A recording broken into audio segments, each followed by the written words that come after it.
ଦେହର ରୋଗରେ ମଣିଷ ସେତିକି କଷ୍ଟ ନଥାଏ ଯେତିକି କଷ୍ଟ ମନର ରୋଗରେ ମଣିଷ ପାଇଥାଏ।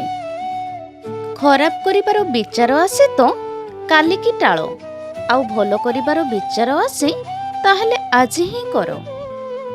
ପରଖିବ ତ କେହି ନିଜର ନୁହେଁ, ବୁଝିବ ତ କେହି ପର ବି ନୁହେଁ। ଝିଅଟିଏ ସେ ପୁଅକୁ ପାଗଳ ପରି ଭଲ ପାଇଥାଏ, ଯେଉଁ ପୁଅ ଝିଅକୁ ସବୁ ପରିସ୍ଥିତିରେ ଯତ୍ନ, ସମ୍ମାନ, ସମୟ, ସାଥ ଏବଂ ଢେର ସାରା ଭଲ ପାଇବା ଦେଉଥିବ। ମନରେ ଚିନ୍ତା କରିଥିବା କାର୍ଯ୍ୟକୁ ପାଟିରୁ ବାହାର କରିବା ଉଚିତ ନୁହେଁ, ଏହାକୁ ମନ୍ତ୍ର ଭଳି ଗୋପନ ରଖିବା ଉଚିତ। ଆପଣ ସେହି କାମକୁ ଗୁପ୍ତ ରଖି ସମ୍ପୂର୍ଣ୍ଣ କରିବା ଉଚିତ।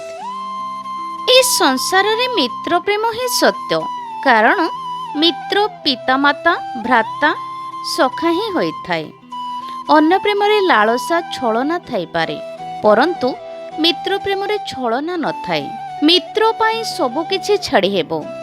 ସବୁକିଛି ପାଇବା ପାଇଁ ମିତ୍ରକୁ ନୁହେଁ, ଅନ୍ୟମାନେ ଦୁଃଖ ସମୟରେ କିଛି ସମୟ, କିଛି ଦିନ ପାଇଁ ସାନ୍ତ୍ୱନା ଦେବେ, ହେଲେ ମିତ୍ର ସବୁଦିନ ପାଇଁ ସାନ୍ତ୍ୱନା ଦେଇଥାଏ। ଝାଡ଼ୁ ଯେତେବେଳେ ପର୍ଯ୍ୟନ୍ତ ବନ୍ଧା ହୋଇଥାଏ ସେତେବେଳେ ପର୍ଯ୍ୟନ୍ତ ସେ ଅଳିଆ ସଫା କରୁଥାଏ। ବନ୍ଧା ଖୋଲାଯିବା ପରେ ଝାଡ଼ୁ ନିଜେ ଅଳିଆ ବନିଯାଏ। ଠିକ୍ ସେହିପରି ସବୁବେଳେ ନିଜ ଲୋକଙ୍କ ସହ ବାନ୍ଧି ହୋଇ ରୁହନ୍ତୁ, ଦେଖିବେ ସବୁ ଠିକ୍ ହୋଇଯିବ। ଅନ୍ୟର ଅନିଷ୍ଟ କରିବାକୁ ଯାଇ ନିଜ ପାଇଁ ଅନିଷ୍ଟକୁ ନିମନ୍ତ୍ରଣ ଦିଅ ନାହିଁ। ଅନ୍ୟକୁ ଶାନ୍ତିରେ ରହିବାକୁ ଦିଅ, ଭଗବାନ ବି ତୁମକୁ ଶାନ୍ତିରେ ରଖିବେ। ଧୋକା କେହି ଜଣେ ଦିଏ, କିନ୍ତୁ ଘୃଣା ସମସ୍ତଙ୍କ ପ୍ରତି ଆସିଯାଏ। କ୍ଷମା ଭୁଲକୁ ଦିଆଯାଏ, ଧୋକାକୁ ନୁହେଁ। ଯିଏ ଫ୍ରି ଟାଇମ୍ରେ ଆପଣଙ୍କୁ ମନେ ପକାନ୍ତି ସେ ପ୍ରେମ ସଚ୍ଚା ହୋଇନଥାଏ। ସମ୍ପର୍କ ଆଉ ରାସ୍ତା ସେତେବେଳେ ସରିଯାଇଥାଏ ଯେବେ ପାଦ ନୁହଁ ହୃଦୟ ଥକି ଯାଇଥାଏ।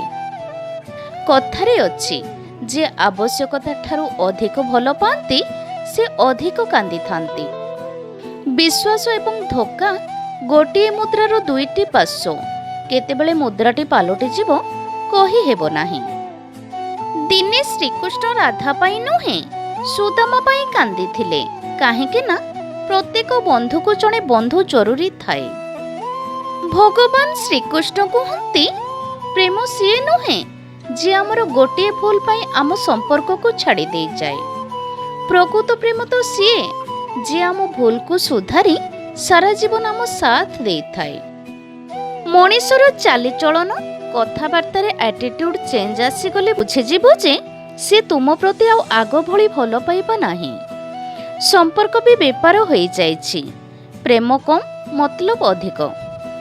ଭୁଲକୁ ସ୍ୱୀକାର କରିବା, ଅନୁତାପ କରିବା, ପୁଣି କ୍ଷମା ମାଗିବା, ଆଉ ସବୁଠାରୁ ବଡ଼ କଥା, ଯଦି ଭୁଲ ଅଛି ତାକୁ ଜାଣି କ୍ଷମା କରିଦେବା, ଏହାଠାରୁ ବଡ଼ ଉଦାର ହୃଦୟ ଆଉ ନାହିଁ।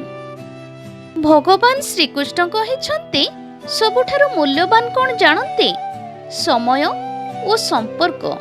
ସମୟ ତାକୁ ଦିଅ ଯେ ସମୟର ମୂଲ୍ୟ ବୁଝିପାରୁଥିବ, ଏବଂ ସମ୍ପର୍କ ତାହା ସହ ରଖ ଯିଏ ତୁମକୁ ଗୁରୁତ୍ୱ ଦେଉଥିବ।